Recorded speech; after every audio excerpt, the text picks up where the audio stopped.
These photos are us in love, spanning time.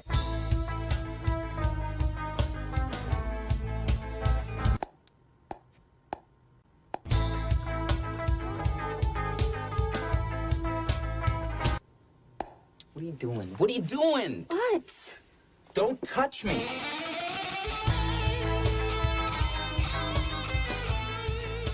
Bites. These photos are us in love, spanning time. No bullshit faces, no funny faces. Just look like you like me. That's all I want. Just look like you like me. That's it. Can you do that? You're so weird. All right, party people in the place to be, vandals, and people who like to drive luxury cars. This is a brand new episode of Pink Buzz Bites. We are back with our good friend Cookie Munster. Say hi, Cookie. Hi. And tonight we are talking about, of course, the oddball 90s independent cinema classic Buffalo 66, written and directed by one Mr. Vincent Gallo. And this is just such a odd, rare film that I've never even seen anything come close to it since it's come out. And it's been quite a while. I was wondering, how did you guys find out about this movie when it first dropped? I'll let you go first, Cookie. Well, if you dated the weird guys who wore cardigans in high school, this was always the first date movie. So that's how I found it. Yeah, that sounds about right, because I was in college when this came out, and I was one of those weird guys that wore cardigans. I found out about it because you often got these free newspapers like in the stands in college, like free press, like for nightlife and stuff in the city, and I'd pick that up, and they had a Vincent Gallo on the front page sitting on like a custom Harley Davidson. So I was like, oh, what the, and it talked about Buffalo 66. So I read the article, and that's how I found out about it. And I had to go to a repertoire house to watch it because it was a small indie film, so it didn't get released on any of the big screens, which I was lucky in Montreal. We had an awesome repertoire house that played a bunch of amazing indie films all the time. So that's how I found out about it, was through the free press newspapers that would get dropped off at the college all the time. So, yeah. I first saw the trailer for it watching South Park the movie. It was on the VHS tape that I had for it, and it was this really striking trailer because it was set to like the same song that's playing when he goes to the strip club, but it's just like these still shots moving in kind of like a almost an animated fashion, showing scenes from the film, but like in that state. So like I had no idea what this film was about. Like I thought it was going to be a lot more violent and a little more disturbing than it was, just because like after that I saw the film cover, which you can see right there. Like Vincent Gallo does not look well. I thought that this film might have been about like a serial killer or something, but then when I finally was able to find it on video and rent it and watch it, like I was pleasantly surprised. Like I did not expect this film to be as funny as it was. I mean, it's not like a gut-bustingly funny film, but it really is like really in a weird, charmingly way hilarious, right? Yeah, Yes. definitely. And it's funny you mentioned the music, because Vincent Gallo composed all the music for the movie. Yeah, he's kind of a Renaissance man. Like he does. Because in the 80s he ran in the circle art, New York art scene, like with Basquiat and all that. He was in a band with Basquiat. He was actually a painter. So before he was an actor, he was in the New York art scene and hung out with a bunch of different prevalent artists back then. So before he actually dipped his toe into acting. Yeah. And he was actually originally supposed to be Mr. Pink in Reservoir Dogs too, from what I understand. Oh yeah, serious? I can kind of see that. Yeah. So. Well, he's got the same kind of almost smart-assy wit that Steve Buscemi has. It's a little more crude with it, I think. But yeah, I think it would have been interesting to see Gallo play Mr. Pink. Yeah. It's funny because the first movie he acted in, it was in a small, really small, I think it was a short film, and Steve Buscemi was in it. So the first movie he was actually in was with Steve Buscemi. So it's funny you mentioned that. So maybe he had a little bit of an influence on him, like, being seen as how they've worked together early on in his acting career. So maybe Steve Buscemi rubbed off on him, because Steve Buscemi's a great actor. So yeah, not a bad person to maybe learn a few tricks of the trade from. What, they don't have the little heart-shaped cookies, Norton? Gotta get the heart-shaped cookies and the hot chocolate. Make sure it's hot. I don't drive shifter cars.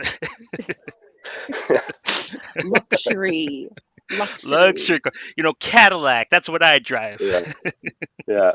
And like in an interview, I heard him because like he pretty much did everything in this movie, right? He even financed a good chunk of it himself. And to have studio, I saw an interview where he was talking about like all the actors and how he got them to sign on to the movie, and for the studio to actually give him some money to help balance out the budget, he had a list of female actresses that they would accept him to cast to be able to get the money for the funding for part of the movie. And he's like, the only reason why Angelica Houston is in the movie is so he could get the other like $500,000 given to him by the studios so that's why he's like, she took up, just her, that one actress took up half the budget of the movie just to, yeah. So it was pretty funny in an interview. He went through like a bunch of the different casts and how he got them on. And I watched a few interviews with what's his name? Kevin Corrigan. Yeah. And originally, like in an interview with him, he was talking about how he met Vincent Gallo and stuff, and he's like, "Oh yeah," he's like, "Oh, I'm working on a movie, and like, you could play my brother and stuff," and like they were talking, and he was like, "Oh yeah, just casual conversation." So, and in the interview, he goes on and says, like a year later, Vincent Gallo calls him back, and he's like, "I'm going to send you the script. I've got the perfect role for you. I'll send you the script. Let me know." So then he says he's starting to read the script, and he's like, he doesn't see a brother character, but all he sees is this friend character called Goon. He's like, all right. And he's like, he can't ask me to play Goon, can he? And in interviews, he's like, he rewrote the script and made Goon specifically for Kevin Corrigan to play, because he was like, you'd be perfect. You could nail this. And then he was like, he didn't want to do it. He actually turned the role down, and then later on came back and asked him if he could still do the role, and ended up doing it very reluctantly. But his character was amazing in that movie. I loved his character. I love Goon, yeah. Yeah, Goon is such a good character. Like, so innocent, so pure, It's kind of Don't like... be sore at me, Billy. Yeah. Don't be sore at me, Billy. Don't be sore. So, I don't know. Did you guys want to give a quick rundown of what the story is, or for people, or... Yeah, sure. Yeah. I mean, I don't see why not. Like, it's a really kind of fun, cute little. I mean, it's got a couple problematic moments, like the bathroom scene. I can see people having problems with in this day and age, but you guys got to realize at the time, like, I don't know if it was acceptable then either, but like, whatever. That's just how we talked. I hate to say it, but. Yeah. So basically, what it is, it's the main character of Vincent Gallo is Billy Brown, and in the story is he makes a bet on the Buffalo Bills to win the Super Bowl, and he loses. But he made a bet that he can't cover. So he has to confess if he doesn't want to get killed or by this mafia guy that he owes the money to for making the bet, he has to confess to a crime that someone else did to pay for his debt. So he ends up going to jail, and this movie takes place following those events where he gets released from prison. He's going to go visit his parents. So then he awkwardly kidnaps Layla, who is Christina Ricci's character, and then all the hijinks and the awkwardness where he brings her to go meet his parents, and and they do a little bit of backstory throughout, but that's the gist of it. He kidnaps Christina Ricci to go meet his parents to try to make a good impression, make him look good, like he says all the time, and so that's pretty much the basic story of it. And it's just right from the start, it's so awkward. Like, his character is... He gets out and he's got to pee so bad, but then like if they let him in to pee, he's gonna miss his bus. So like, the first 25 minutes of the movie is him holding in this massive leak, and like he kind of excuses his coarse behavior to Christina Ricci due to it, but like he never actually kind of treats her better until the very end. But like it's really funny that like. It's just like how long until he actually gets to pee in the movie. It's pretty funny. Yeah, because he gets on the bus. He gets in the bus terminal, he asks, "Oh, but the bathroom's out of service." And another woman tells him to go across the street to the restaurant. The restaurant's closed, and the owner's rudely like, "No, the bathroom's closed too." So he has to go out. And the funny part is where he goes and hides behind the car, and he goes to start taking a leak, and the woman takes off while he's like, "Oh shit!" And then it's like a high, like bird's eye view, right, of him down. So you see him kind of like turn, hiding away, and like walking away, and it's just then he ends up going to the dance studio where that's where Christina Ricci's character is introduced. And this was the first part where I'm like, okay, this is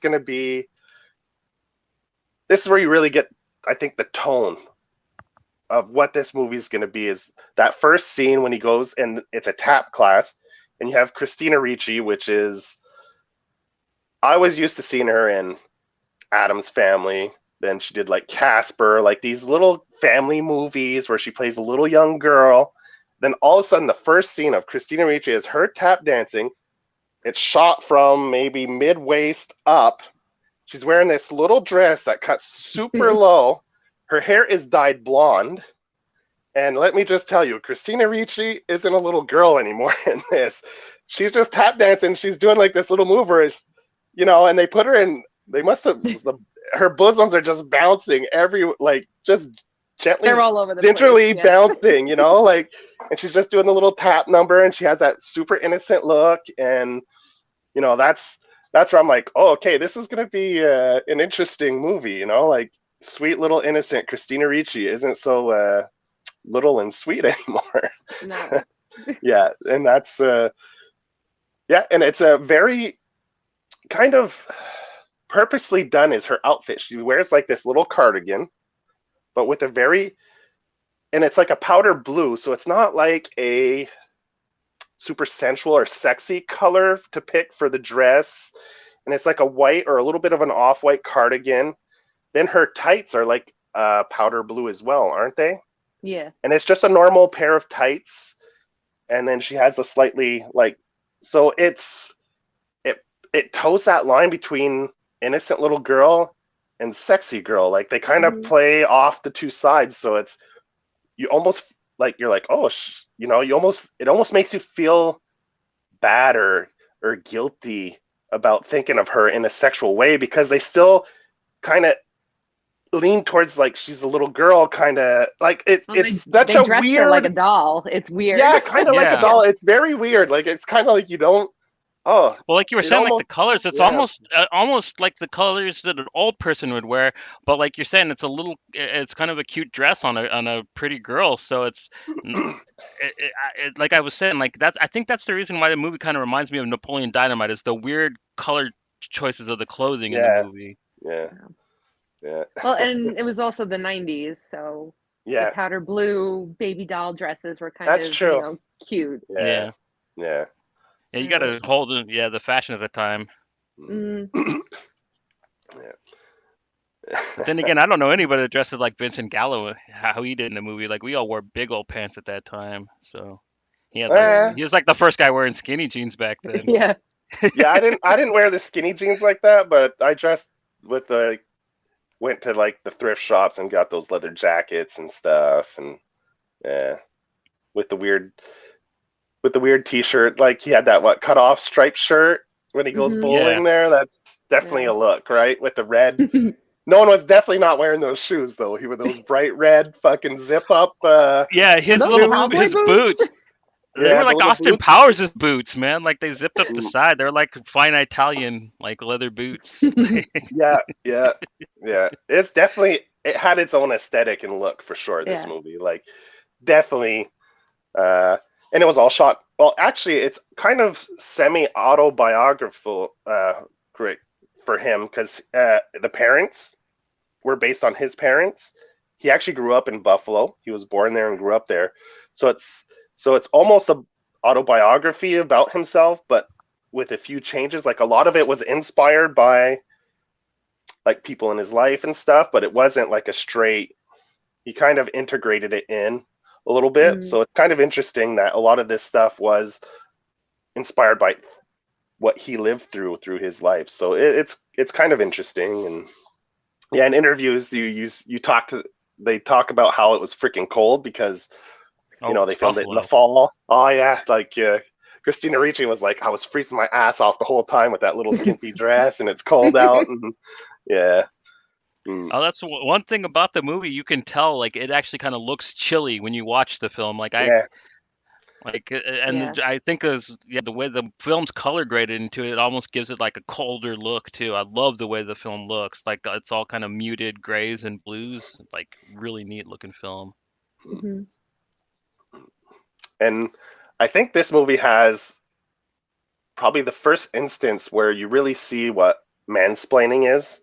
Because the way fucking Billy talks to her is like he mansplains everything. Like the shifter, like that first scene when he kidnaps her from the studio. That first scene where they get in the car, like, what is this? Is this a shifter car? The shifter car. I can't drive. We have a problem now. You see, like.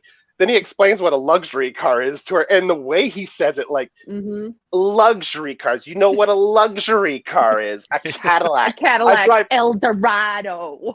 That's what I drive. I don't drive these cheap shifter cars. I drive cars that shift themselves, And, like, it's just the dialogue between... It isn't even a back and forth because it's just him talking to her, and she just kind of sits there innocently, like, okay... rolls her eyes or smirks or laughs. Oh, you think that's funny? You think that's funny? Well, let's see if you think it's funny when I shoot your brains out or whatever he says to her, It tells her he's going to take a bite out of her cheek and shit her out whole. Yeah, that's what it is. That's what it is. Yeah. And then after, like, he's like, all right, on the count of 10, we'll get out and we'll switch because he can't drive the car, right? So then he makes her drive her own car, which is, and the scene where he's like, what is this? What you can't see through?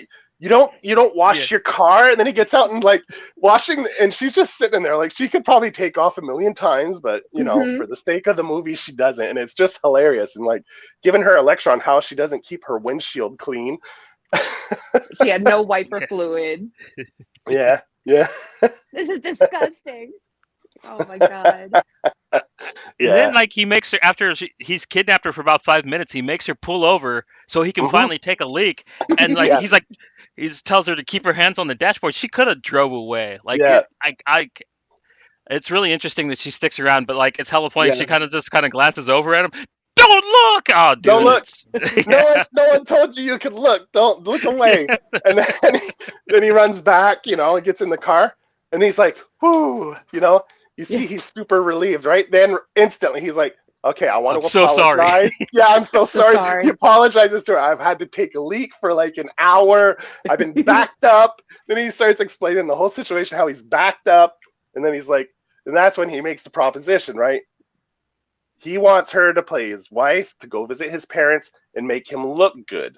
I want you to make me look good. Make me just say I'm a great person. Make me look good and all this. And then like, and she agrees to it like right away. But I think the one thing we skipped on that, maybe why she sticks around, is when he makes the phone call at the dance. She kind of clicked with him and felt bad for him there. And that scene kind of saw like he goes into the bathroom and she can hear him talking, and then they give a shot of her where she kind of hears him bickering and arguing with his mother, and she kind of feels like, I think like you said, sorry for him, kind of like this guy didn't have the easiest life as a kid, like trying to impress his parents and like having a hard time having his parents be proud of him and stuff. So I think she kind of, that's where that switch goes, where I think she puts up with a lot of stuff from him because she knows maybe they don't go into her past, so you don't really know what she's been through in her life. It's really only from Billy's point of view. And I think maybe they don't really reveal, but maybe she can relate to certain things of that, like the upbringing. She's a later teen girl that takes tap dancing lessons and, will hang out with the weird guy that kidnaps her. So you got to figure that she's got to be really awkward as well. That's how I took her character. Yeah, that's the vibe I got. Mm-hmm. Yeah. And that scene after, like we said, when they're in the car and make me look good, and she's like, okay, Billy, okay, and she's like, Yeah, it's funny. Yeah. No, I like when he goes, when he's like, well, what's your name? She's like, Layla. He's like, that won't do. You're Wendy now. Your name is Wendy. Yeah. Balson. Balson. Balsam. What kind of name is Balson? I don't know any Balsons. Yeah. And that leads, do they go straight to the mothers from there? Pretty much. Pretty much, eh? Then they go to the parents, and that's where you're introduced to Billy's parents, who the mother is played by Angelica Houston, and the father is played by Ben Gazzara. And but it's funny, like, you see the tension when they're walking towards the house, and he's like breathing heavy, and then goes to knock, and then he stops and kind of starts having a panic attack. Then when he goes to sit down on the stoop, and she sits beside, it's okay, Billy, and he's like, could you hold me? And that's the first scene where you have that, like, she goes to put her arm around, don't touch me, don't. It's so weird, and like, it's hilarious the way he kind of, I love that scene. That was the first scene where not the first scene, but where you really get that dynamic where she's trying to comfort him. And he's always pushes back, right? Yeah. He doesn't know how to handle like someone comfort him and being kind and physically comforting because of his, and you see later on kind of the upbringing he had when they go into the house and do a few flashbacks of when he was a kid, which one of them is pretty horrendous. Yeah, they range from hilarious to really like cringeworthy. Like the first one with the chocolate, I thought was funny, but then the next one with the dad, it's like the dog, the puppy, the puppy. Oh, yeah.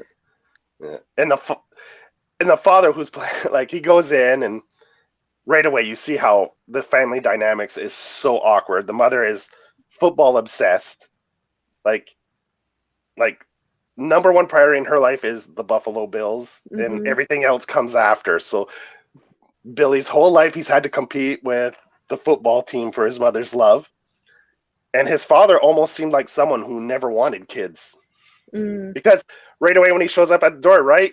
Yeah, he doesn't say nothing. He calls your son's here. Yeah.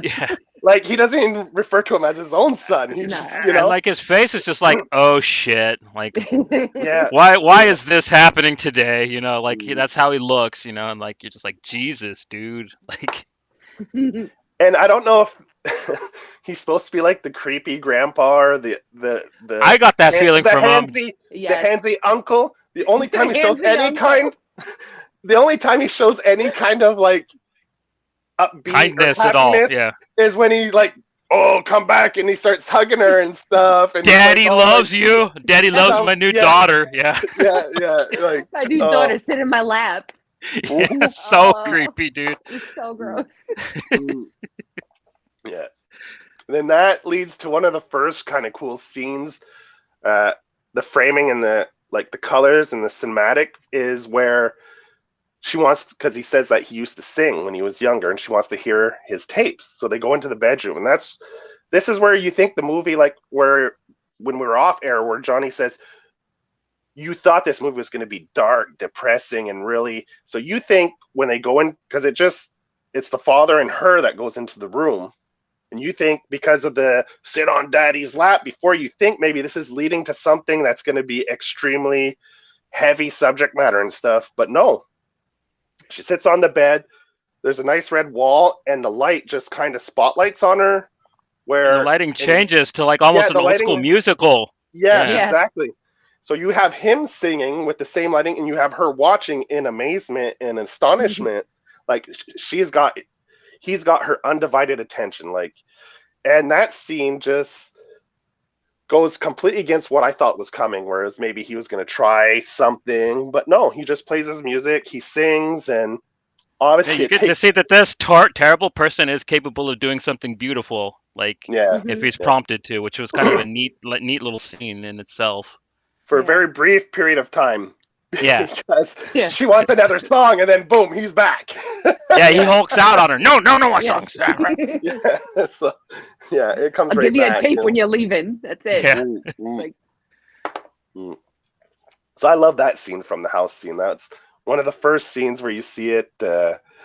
It's pretty cool. Like, Like it gets almost into like an art film type scenario for like one little shot of the scene. It's really really neat the way he did it. Yeah, and there's another scene later on at the bowling alley that kind of does the same thing, which is a beautiful scene. I love that's one of my favorite scenes in the movie. Scene. Yeah, and just the whole bowling scene is that whole. There's so many great scenes, right? Like the photo booth, was that before or right after they went to the parents? Photo booth's right. That's towards the end. That's right before they go to the hotel. Okay, that's before the hotel. Okay, all right. I wasn't sure if they were trying to get pictures to show the parents, or I couldn't remember exactly now. I was thinking back, but yeah. No, it's like one of the last things he does, but because he actually tries to. Oh, we'll get to that, but yeah. So yeah, like, and then at the parents, like, what's it they serve? Tripe.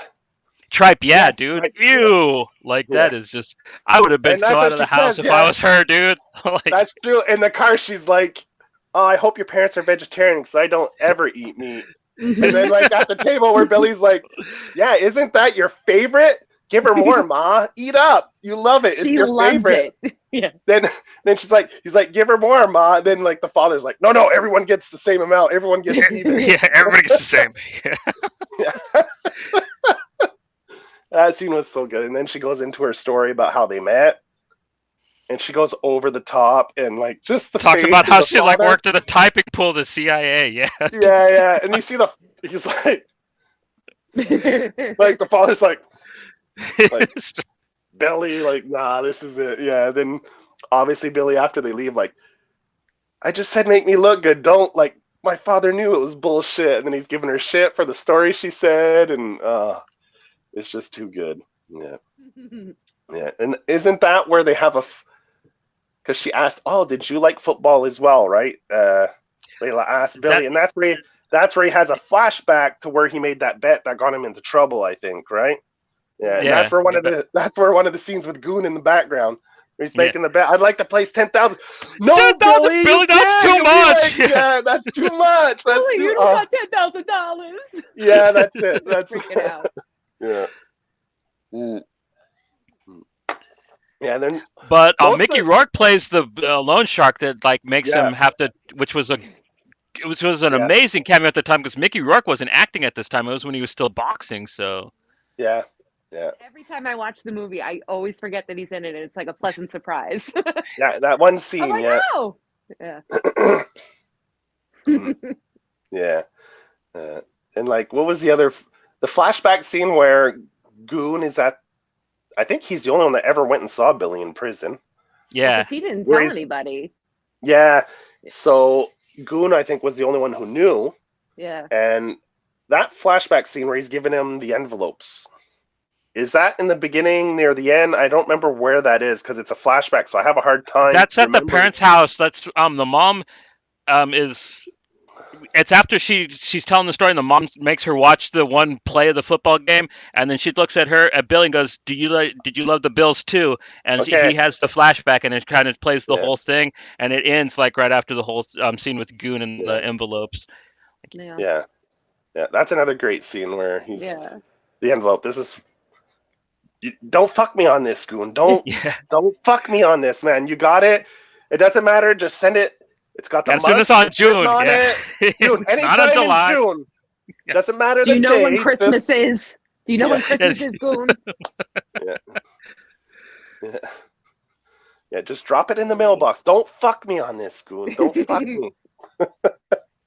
Yeah, there's such great, like, and in the interviews, I was like, he was so militant about, like, him and his scenes with Kevin Corrigan, because he was so reluctant to play that character because it's such a, I don't want to use the word like a loser or whatever, but he was afraid because in it, like, Gallo had his mom's his best friend. When Billy's not around, Goon's mom's is his best friend. He's that kind of kid. And I remember in the interview, he said, "You're perfect. You could play this role. This role is for you. It's perfect. You can play it perfectly." He's like, "Yeah, I know that. You know that, but I'm not sure I want everybody else to know that I'm Goon." Right? I don't know. So he was so reluctant to play the role. And in the interview, they say the first day of shooting, he was very nervous. So Vincent Gallo brings him into their trailer and starts getting like, because early on, I guess Vincent Gallo was extremely method the way he approached his acting, like almost like Jim Carrey-esque, like with when he played the Kaufman story, like even Christina Ricci was saying, when they met the first time, he was super nice. She's like a super nice guy. And then when they got on set, even when they weren't rolling, he'd like throw little like insults at her, even when they weren't filming, because one time to stay in character, character, right? To get more authentic, right? The reactions and stuff. And they're like, he was super method, even as a director, like not even like get people into it. So he brought him into his trailer to kind of get him into the scene. And he's like, I don't care, play it how you want. Then as he's talking, he just kept over, he's like, Goon. And he wouldn't refer to Kevin Corrigan by his name. He just kept calling him Goon.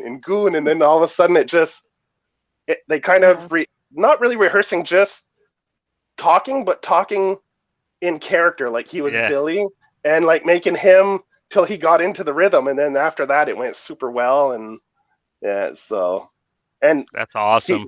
He's amazing in that movie too. Like he's when the heart of the film, really. Yeah. When he calls him and he's like, and he rolls over, and that scene, he's like, they asked him in an interview, because I guess Vincent Gallo lets the actors improvise quite a bit. Like, this is the scene, this is what I want, but you can take it wherever. If you feel this or that, go for it. Like he's as a director, I guess he's pretty open and liberal about the actors in that way, like how they interpret the role. Like he's very specific about what he wants from the scene, but how you get there is up to the actors. And the scene where he calls him the first time when he's out of prison and he's in his bed and he's shirtless, and he rolls over and then they're like, was that your idea or was that Vincent? He's like, no, that was Vincent's. He's like, I didn't want to do that. He's like, very unflattering. I don't think anybody. He's like, I really didn't want to do that. And he's like, but Vincent insisted that we had to do it that way. And it ends up being great with the messy hair and his glasses. And then how he just leans on the wall while he's talking. It's just like little subtle things like that make it such a great scene. And how he's like his ass. And he's like, Rocky. I'm Rocky. Yeah, don't call me Goon. My name's Rocky. Okay, whatever, Goon. Rocky. If you want to be Rocky, you fucking Rocky now. I don't give a fuck. Until he's like, no, don't do that, Billy. And then he's like, fuck you, Goon. He's like, you're always gonna ugly. Be Goon. Yeah, you're always gonna be Goon because you're ugly. Nobody likes you. He always switches like on a dime. Like as soon as, those scenes were great. Then when he has enough, he's like, yeah, my mom's calling me. I gotta go, Billy. My mom's mad because I'm on the phone for too long. I gotta, Billy, just don't be sore at me, Billy. But and he's like, fuck. That's where he gets like, fuck you. You always calling your mom. You're ugly. And then, yeah, those scenes were great. I gotta go, Billy. My mom's calling me. She's mad that I'm on the phone for too long. Such great scenes. Really? And then, and then after they leave the parents, and that's where, because how he lost the bet, that's kind of the driving force here for his motivation. His motivation, is because he bet on the game, and the kicker. How do you call that in football when you fuck up the kick? You miss the field goal. Yeah, Laces out, Dan. That's all. Yeah. So he wants to come out and he wants to kill. What's the kicker's name again? I can't remember. Shit, I can't remember the kicker's name.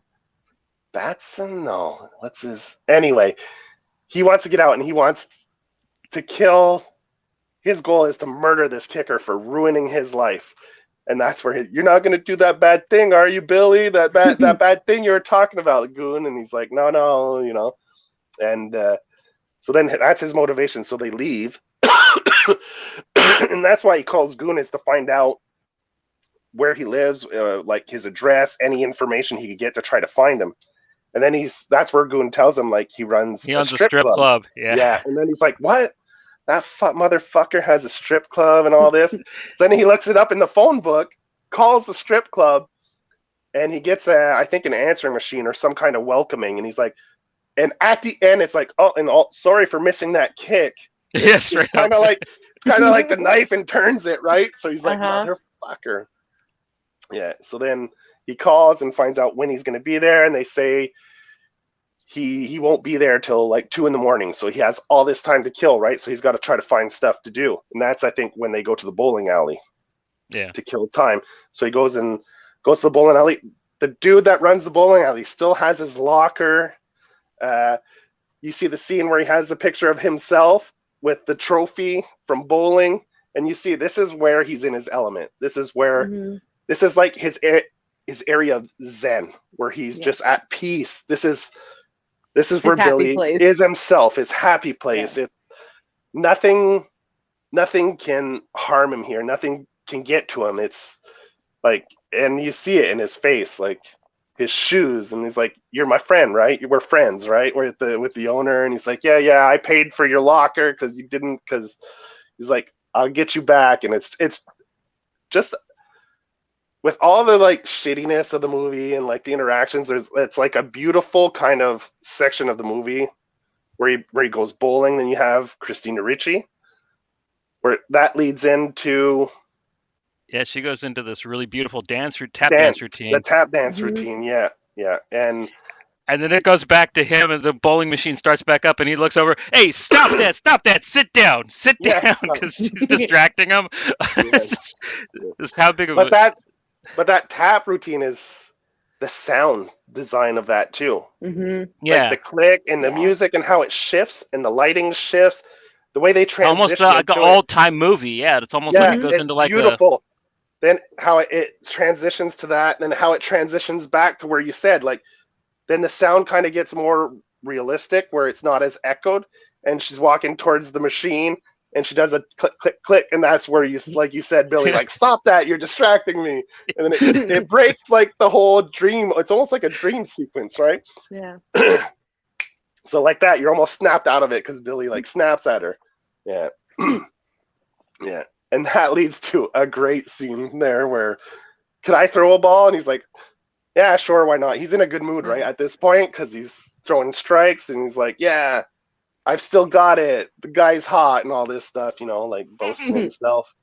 And it's great. The first ball. Well, just before that, she like pretends to throw a ball, and she's like, yeah, mocking him. And then when she's walking away, she sticks her tongue out at him like in a little playful way. Like, I love that. That was like a subtle little thing I laughed at, like, because she does make fun of him and laugh at him quite a bit in the movie. Yeah. This is in the bowling alleys where she starts to push back on him a little bit. Which a little bit. Yeah, with where she mocks him from. And then she asks to throw the first ball. Well, because after the machine comes back on, he throws a gutter ball, and then he gets a little pissy, and she giggles at him and goes, "Oh, you think it's funny? You try one. And she does, and she hits a strike. Right, the first one. Yeah. He's like, "Of course, of course." Yeah. Yeah, and that's where he makes another phone call, right? He's like, "Oh, I'll be back in a second." And then he takes off. That's where he calls Goon again, right? Yeah. Yeah, he calls the strip club. I can't remember if that's outside when he calls, or anyway, that's all related to him trying to find out where. It's gonna bug me now. The kicker. I should have wrote the kicker's name down somewhere. But anyway, the kicker for the Buffalo Bills. Yeah. So then he goes, and then after that, that's like they go to get a bite to eat. Doesn't he go to his locker to get a gun out of his locker? Yeah, it's in his locker. Okay, that's what happens. He goes and gets the gun, and then he calls the strip club again because he got an answering machine the first time, and this time he talks to the secretary, and she tells him he's not going to be until 2, and like he was going to leave, but then him and her talk about going and getting a hotel room together, and then she asks if they can get hot chocolate first instead. Yeah, go get a bite to eat, hot chocolate, and that's where they run into. the real Wendy Balson, who's played by Rosanna Arquette. Yeah. Oh man, and she's just so horrible too. Oh man, she's a piece of work.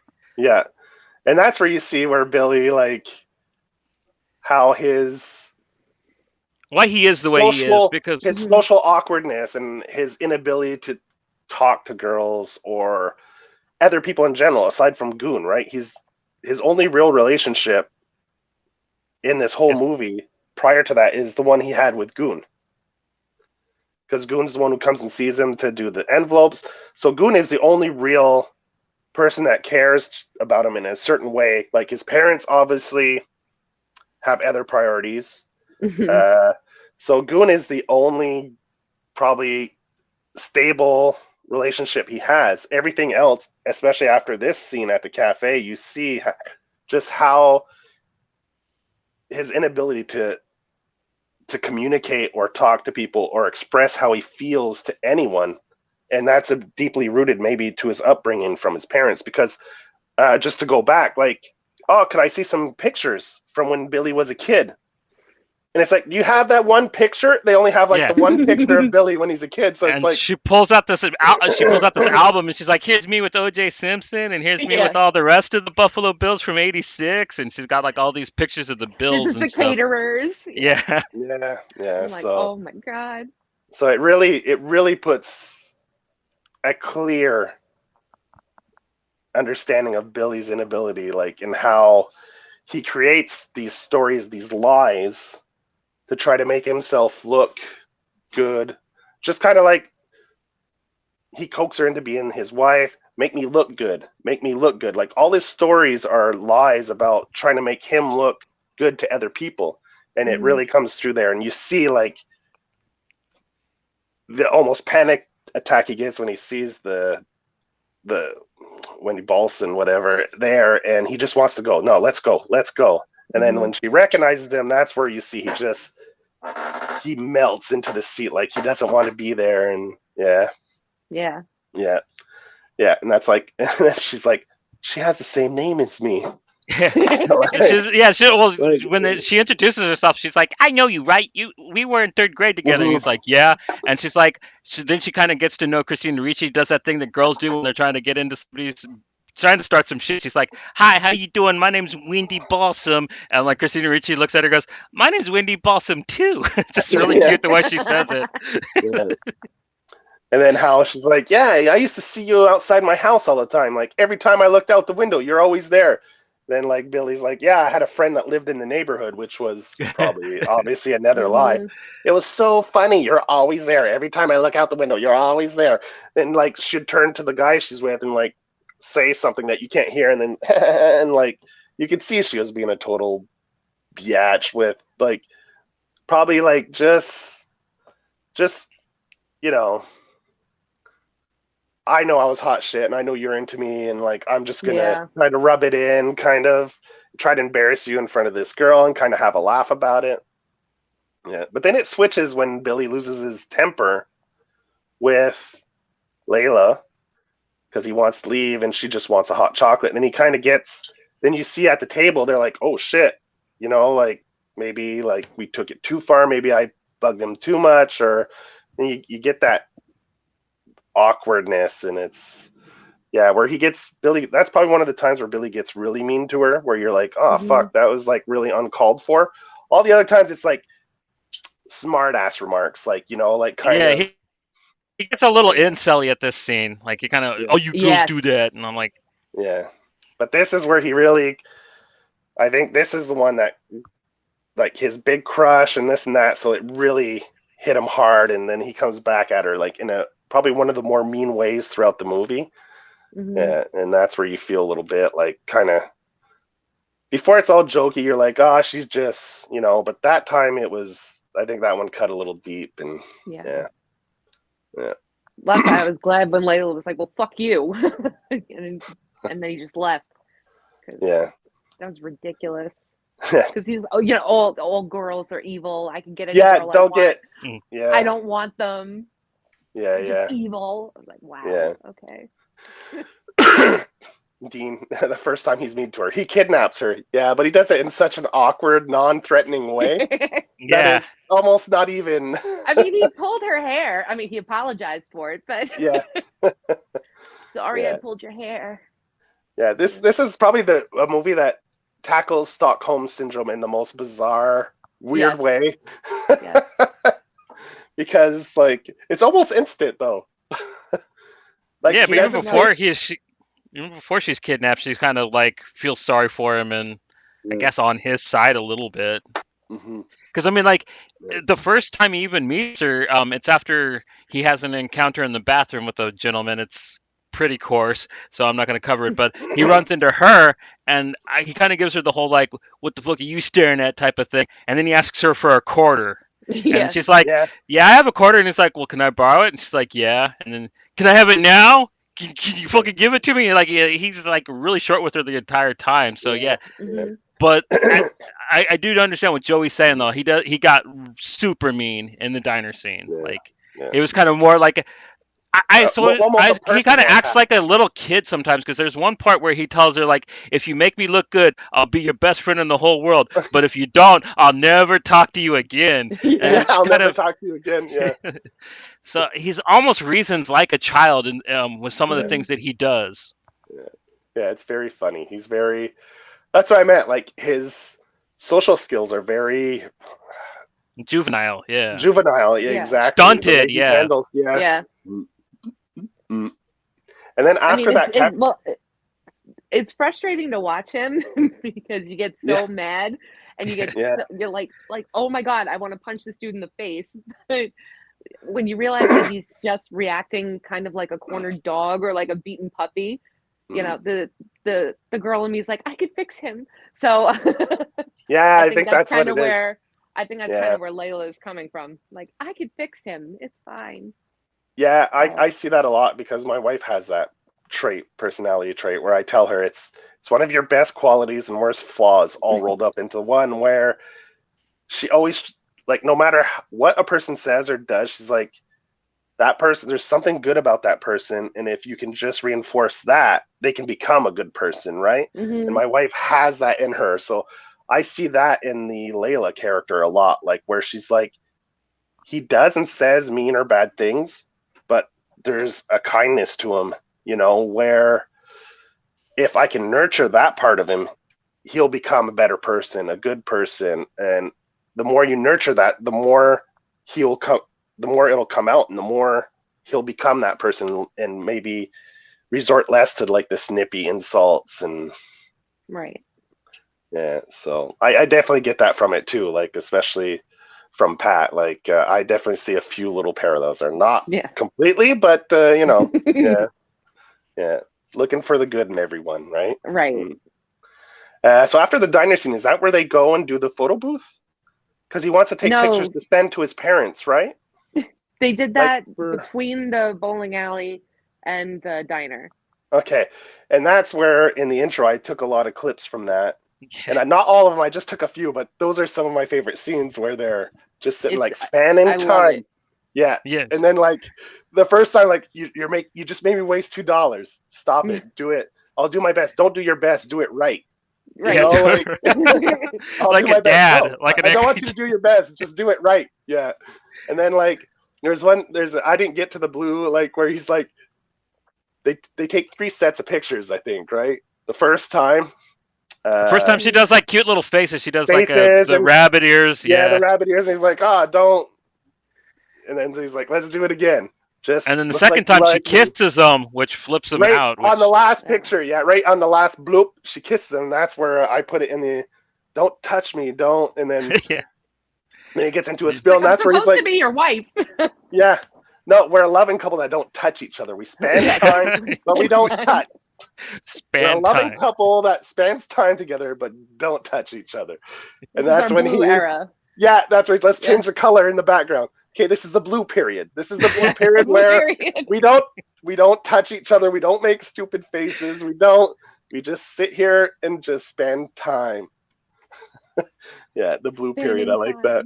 Yeah. And he says it. I forgot to count. I wanted to count how many times he says it. I don't know how many, but He spending time. Yeah. He's just and that's one thing about him. All his little tirades, he always repeats. Yeah, it's very like he always cyclical. he always repeats the same thing like 3-4 times. Like the luxury car, you know what a Cadillac? It's a luxury car. I only drive. I took it like that's how his dad would yell at him, and like that's why that's how come he talks to people like that, because that's how he was talked to.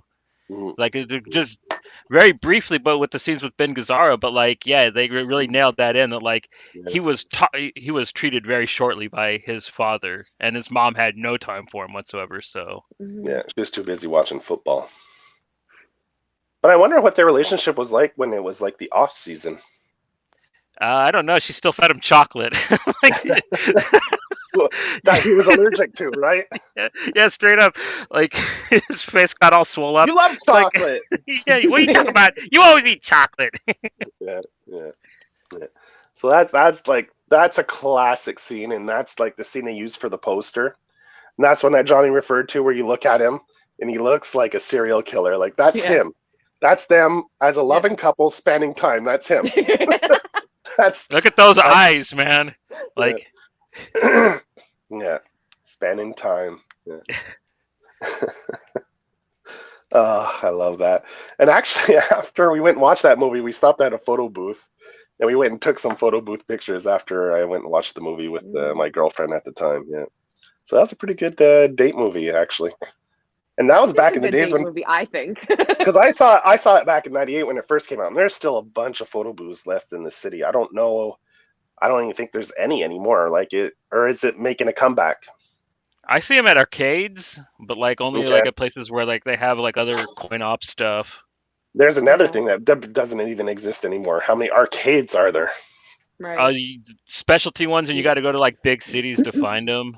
Like big cities. See, I think that's a thing that maybe younger generations will probably have a hard time grasping, like the photo booth thing.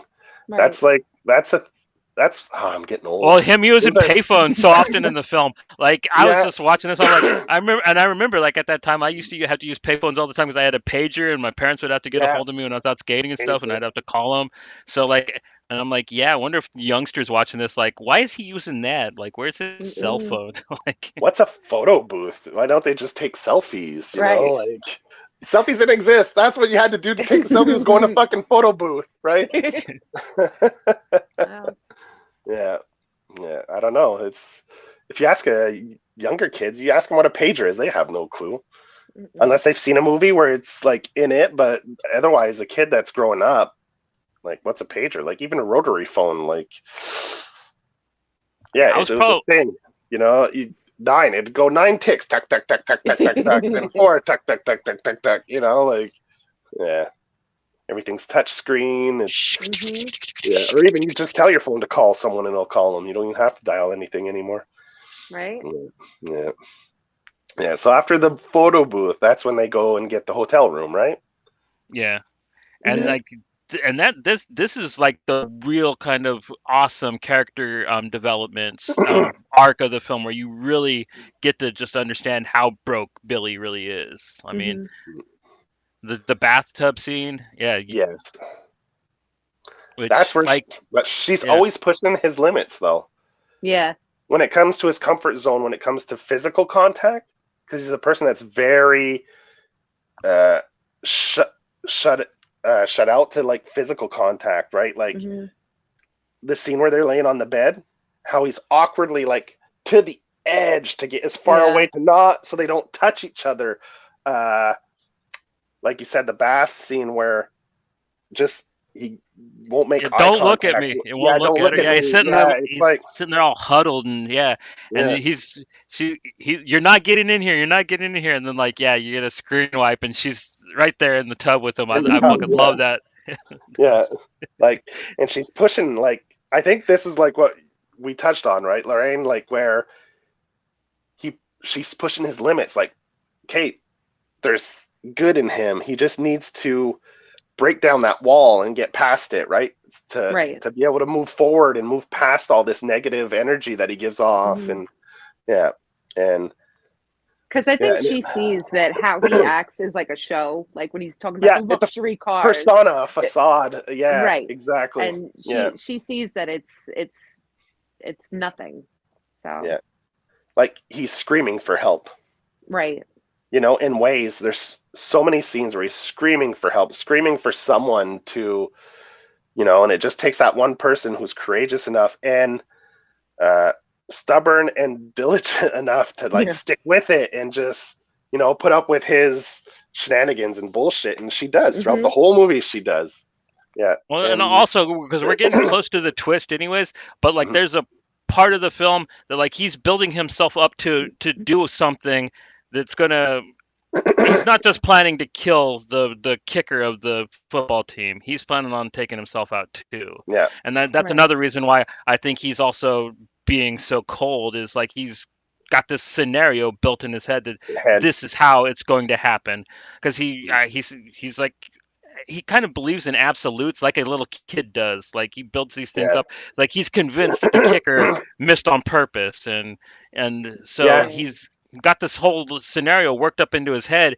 And luckily, like you have the character Christina Ricci plays that helps him, because as we unfold the story a little further, like after like the hotel room scene, he goes to the strip club and actually first he calls Goon. Before that, you have that one moment where she breaks through. Oh, when they kiss? Then they actually have a kiss on the bed where she just keeps pushing him. And like you said, like, and you see it, like Cookie said before, evil, don't start evil. Don't start, you know, like, don't be, like, he looks at, like, a woman's any kind of like affection or anything like that. Affection is evil from a woman, you know, like from the opposite sex, right? And she kind of trying to break those walls down that no, it's not evil. It's just a way of showing each other how you appreciate each other, how you love each other, how you express your appreciation for one another. And you have that nice little, and obviously it's perfect because it's so awkward. It's so awkwardly perfect. Like it fits the movie, it fits the scene, it fits their whole buildup of their relationship right up until that point. And then that's where, like Johnny says, we get to the where he leaves. And I think he says he's going to go get her hot chocolate, right? Yeah, he says he's going to come right back. He's going to get a coffee for himself. Well, I love this scene because she knows that he's going to go off and do something stupid. And she's like, I feel like you're not going to come back. And if you don't come back, I'm going to be really sad.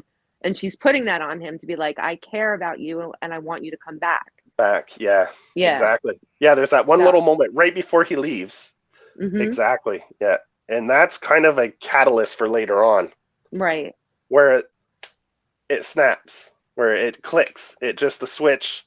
He turns the switch, right? And that's where, like Johnny was saying, where it's revealed.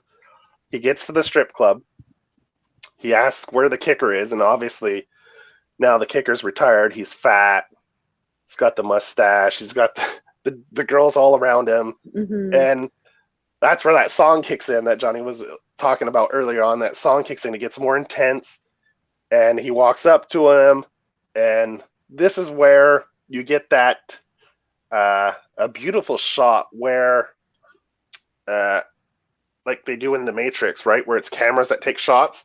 And it's a stop It's picture. like that bullet time. Yeah, kind of like that bullet time where the scene rotates. And it's such a beautiful shot where that shot is it after he shoots him and then he shoots himself, and that's when they do the rotation. Yeah. So then he ends up shooting himself. And how does it play out after? After that, he kind of wakes up and he notices that he's just standing there and staring at him. Yeah, that's it. So he's just standing there staring, right? Oh no, wait, no. He has a vision of his parents at his gravestone, and his mom's listening to them, and his dad's like, hey, "Honey, it's 2:00. I need to get something in me. I'm hungry." And then like shakes, we gotta go. Yeah. And then he wakes up. Yeah. And I think that's where it I think that's where the switch is. Like what Cookie said, that little comment, I'll be very disappointed if you don't come back. And he sees his parents won't care if he's gone. Right. So then that's where it switches, right? And that's where he becomes a whole different person, a whole different character. And that's where it's like Johnny said, where he goes into the cafe, make it hot. Where he's like, it's almost like It's a Wonderful Life. Yeah, he's all lit and happy to be alive type of mood. Okay, because he calls Goon right after he leaves the strip club, right? And before that, he was telling Goon, you can have all my shit at the bowling alley in the locker. It's all yours, right? On the other phone call, we forgot to talk about it. He's like, I'm giving you all my worldly possessions. He gives them all to Goon. But then after that scene, when he's like, he decides you can't have none of my shit. Yeah. Fuck it. Keep your hands off it. Don't touch my shit. Don't touch my shit. Yeah. And then I met a girl. I met a girl who loves me, and like, me. Exactly. Yeah, he has that revelation, and the first person he goes to and calls to tell Goon, the only person that he's actually had anywhere near a normal relationship with, even though it's very weird and maybe slightly toxic at times going the other way. But he calls Goon, and like all of a sudden he's the most optimistic guy in the world. Like the world's been lifted off his shoulders. And he even seems like when he's talking about the kicker, he seems like a pretty nice guy. Yeah.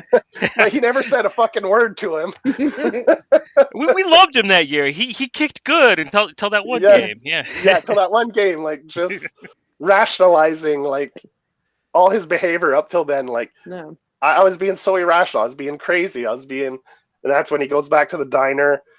He gets the hot chocolate, where Johnny was saying, where that make it hot or whatever. And then he's like, oh, you got, and there's a dude sitting there, right? Mm-hmm. And what's your girlfriend or your wife's favorite donut or whatever? Get him a donut and bring it to Don't you eat it though? Yeah, don't you touch it. You give it to your girlfriend. Yeah. The heart cookies.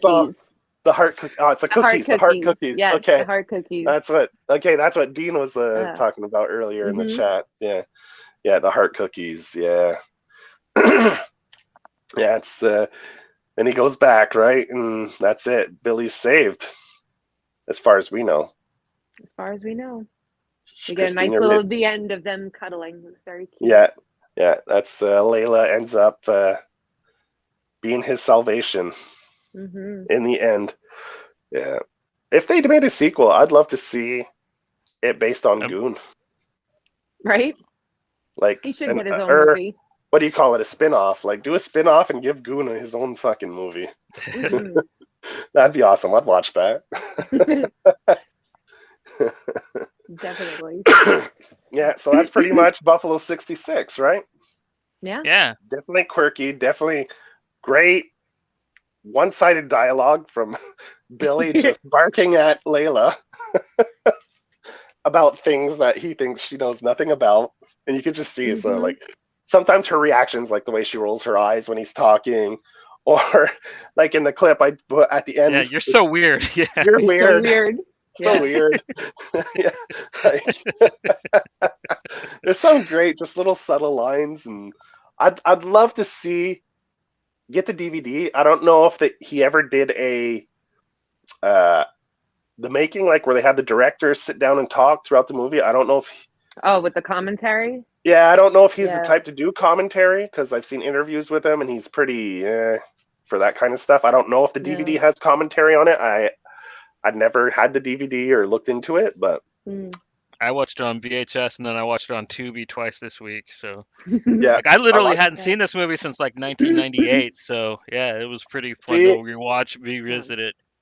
I watched it last year when we were talking about doing this episode when it was on Amazon, and then I watched it twice on Tubi in the last couple weeks, or last week I watched it twice. Anyway, I watched it twice on Tubi, which is free. It's free on Tubi. Just to let everyone know. You don't have to sign up or anything. Yeah, just hop on and watch it. Hop on and watch it. It has commercials, but hey, they're quick. Awesome. Yeah. It's like 20 seconds, not even. I mean, it's two Maybe commercials. I'm thinking of Hulu. I don't know. Yeah. Oh. But man, Tubi and their lineup. I got Rob Lowe talking about Atkins candy bars mostly when I was watching it. So yeah. Yeah. Yeah, but yeah, like, and the content on Tubi has improved so much over the last couple years. Like, I remember when I first started going on, I was like, okay, I'd find stuff here and there once in a while. Now I go on, and there's tons of stuff. I go on, I'm like, oh shit, they have this on here now. So it's really, I think, it's these free streaming sites like Tubi. What's the other one? I think that people are starting to get Isn't into there it one called more. like Freevee? Freevee is the other one. Oh, that's out? Freebie, yeah. I Yeah, think that's something an like that. Amazon thing. Yeah. And because now with streaming, I mean, there's so many that you have to sign up. Like Paramount has their own.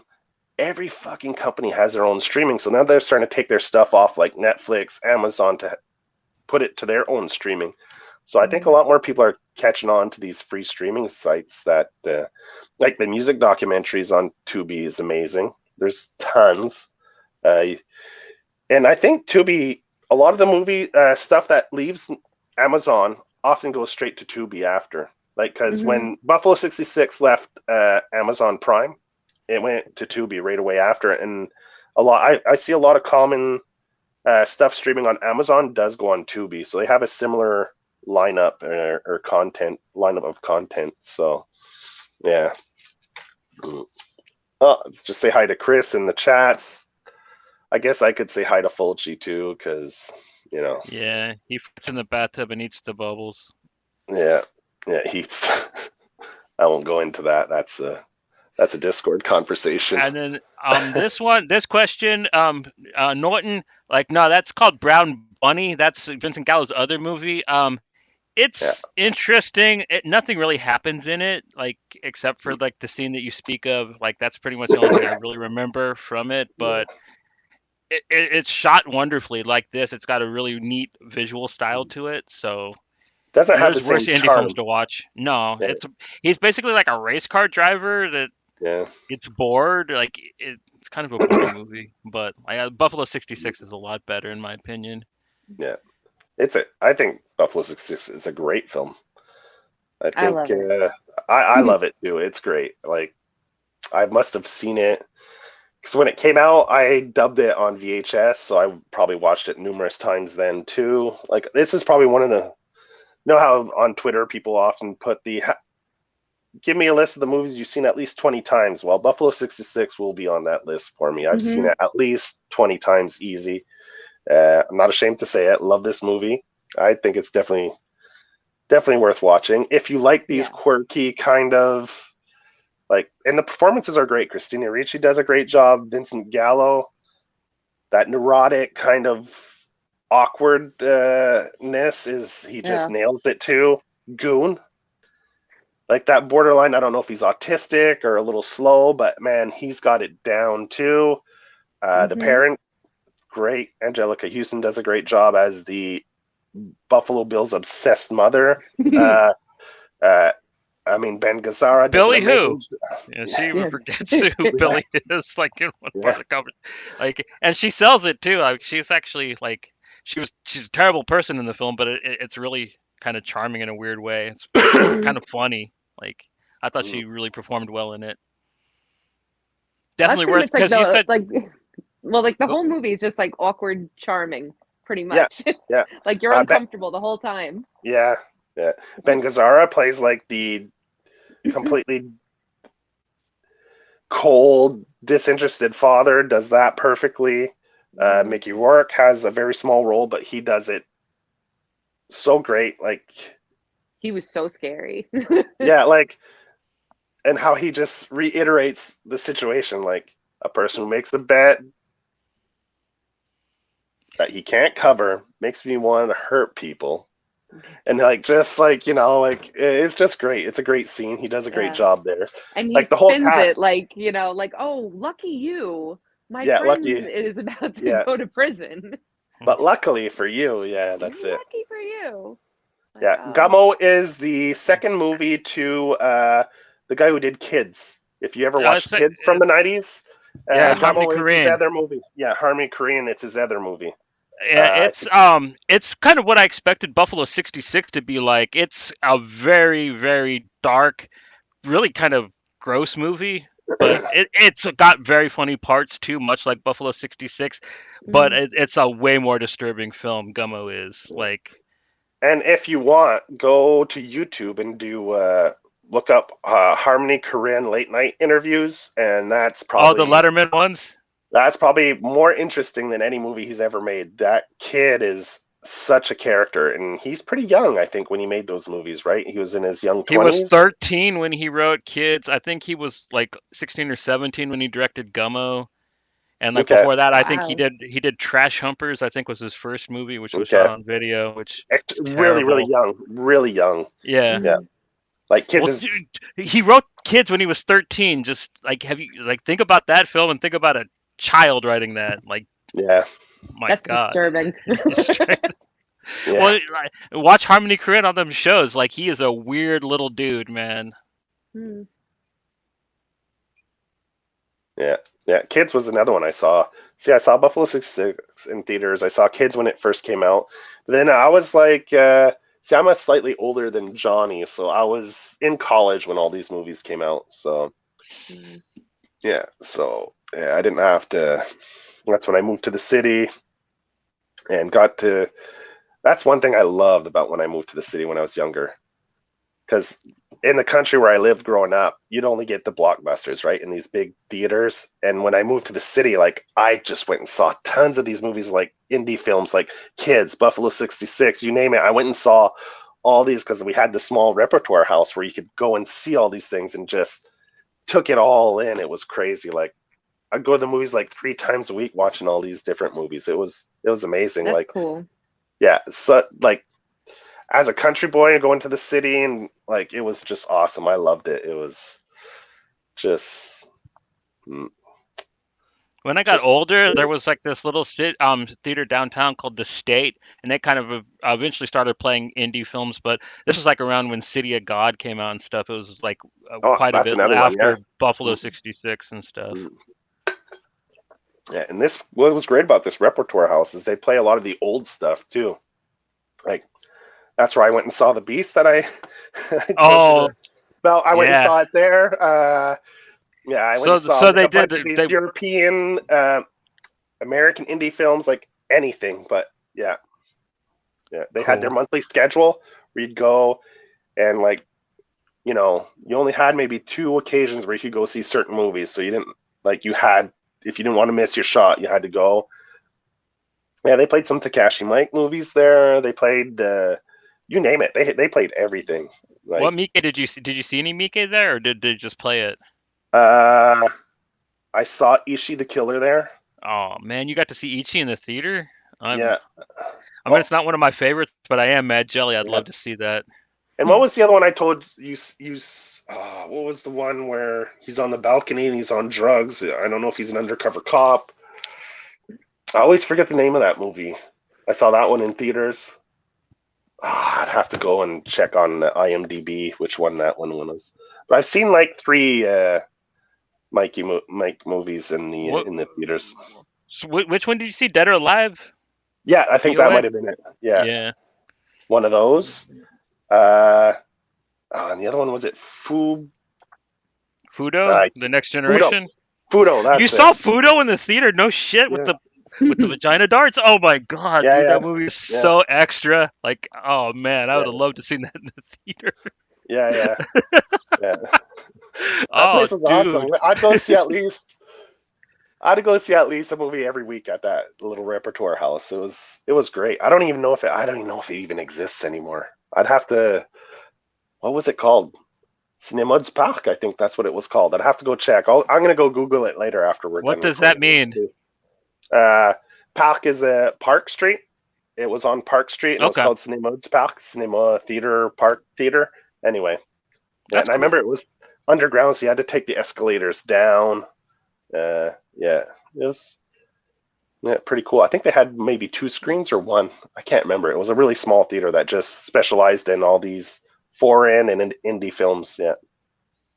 It was Grindhouse, man, basically. Cool. Yeah. So it was awesome. I loved it. And I got to see a bunch of stuff there. But Buffalo 66, I think it played at the AMC, if I'm not mistaken. So it was on a bigger screen. I didn't have to go to the Repertoire House for that one. Yeah, this one stands above. I mean, like I really do put it a kind of a pedestal above a lot of the other like indie films we talked about, like the Larry Clark and the Harmony Korine stuff, because like I really didn't expect this film to just be as kitschy and cute and as charming as it is. Like I'm not the hugest fan of romantic comedies, but like I would kind of call this one of the best ones I've ever seen, even though it kind of doesn't count. But well, it's because it doesn't play by the rules, right? Like it doesn't follow that. But it's a little more sincere. Cookie cutter, yeah. It doesn't follow like a cookie cutter kind of what a romantic comedy is, right? So, yeah. Well, it does like the meet cute and then spins it on its head. Like, yeah. But yeah. It's crazy to think now. I think at Christina Ricci how much she's changed over the years. Like she's like this now. She's so thin now. Like her body in that movie was like she had a little, you know, what do you call it? What's the saying? A little thick push in the tush, or what is it? I don't remember. Junk in the trunk? What? Junk in the trunk, yeah, you know, like just it's nice. She had a little meat on her bones. I mean, you gotta like that. No, it was nice for us curvy girls getting some representation. And back in the day, you know, like curves. Women were supposed. Hey, women are supposed to have curves. Look at back in the days, the paintings and stuff. Like a more voluptuous woman was a sign of prosperity and wealth. And wealth. Yeah, exactly. Yeah. So girl can eat. Yeah, exactly. Can afford to eat. Yeah. I have an affinity for her. I kind of grew up with her. She was, I think, a little older than I was. So like, and she was in the teen movies when I was a teen, like Casper and stuff, like you said, Joey. And then, and then Speed Racer and stuff when I got older. That was a huge shock to me. That first scene, I was like, whoa.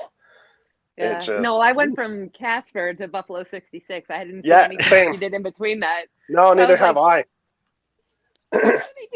She was still doing those cutesy movies when she did Buffalo 66. That one kind of came out in the middle, and I don't think a lot of people caught it at the time because it was, I mean, at the time it wasn't really a film a lot of people outside of the indie scene were talking about. Well, she went on to do the opposite of Six, released I think that same year, where she had a bit more of a serious kind of adult role. It wasn't so much playing the kid anymore. But then didn't she do shortly after that? She did that Denzel Washington, Samuel L. Jackson, Black Snake Moan. Wasn't that her where she's chained up in the house? Yeah. She did that one. She started doing like more. A little bit, but I mean, she never got too racy. No, never got to the point. Yeah, but she did some more edgy stuff, and now you're seeing her in a lot of series now. Like she did the, I don't remember what that series was called, where she plays a stewardess. I saw her like it was 50 States of Horror, I think, where she was like she worked at this haunted hotel where like these YouTube vlogger guys all get killed by like shining ghosts. It was kind of cute and it's kind of cool. It was neat seeing her be like in a horror thing again. I also really like that werewolf movie that she was in, that Wes Craven one. I love that movie. I know a lot of people hate it and shit on it, but I thought that was a lot of fun. I like her and Jesse Eisenberg was her little brother. Yeah. Werewolf. Oh, what was it called? Cursed? Yeah, Cursed. Yeah, Wes Craven directed it. It was one of his last films, kind of. I think I saw it. Where the werewolf busts through the window and gives everybody the finger. Yeah, straight up. I seen it. I think I watched it once, and I don't remember it that well. Yeah. And I think the most recent thing I saw her in was, and she does a really good job, is the Yellow Jacket series. I've been meaning to watch that. I hear it's really good. Yeah, she does a good job in that. Her role in that is really good. Yeah. Werewolves flipping people. I'll have to go back and watch that. I know I've seen it, but I might have had it on in the background or something. It's really funny. Like this, the side plot with Jesse Eisenberg and the mean jock guy. Like, oh man, that killed me. That was like one of the funniest parts of the film. I thought that was really good, really cool. And then that must have been one of Eisenberg's first earlier roles, eh? It was one of the first time I remember seeing him. Yeah, it was a long time before Lex Luthor. Well, yeah, I've seen him in a few things before Lex Luthor, so yeah. Well, I guess that's our Buffalo 66 episode. Yeah. And I hope you guys go out and watch it because it's a fun movie, and I hope when you do go out and watch it that you enjoy it as much as we love the movie. So, and if you do, man, hit us up on social media. Let us know what you think of the movie if you actually go out and watch it after. So we'd love to hear your thoughts. And it's right there on Tubi for free. Yeah, right there on Tubi for free. So it's free. Watch I'm, it. Yeah, and I'm sure you could even rent it for not too expensive on the streaming services. Yeah. I don't know if it's available on any of the other ones except for Tubi. Yeah, but you might be able to just rent it as a VOD or whatever it's called there. Yeah. I know they have it on Vudu. You can rent it on Vudu. Oh, there you go. Pow pow. All right. Oh, thank you guys for joining us, and we really appreciate it. And like Joey said, man, check the film out. We'll see you guys tomorrow, maybe. Maybe.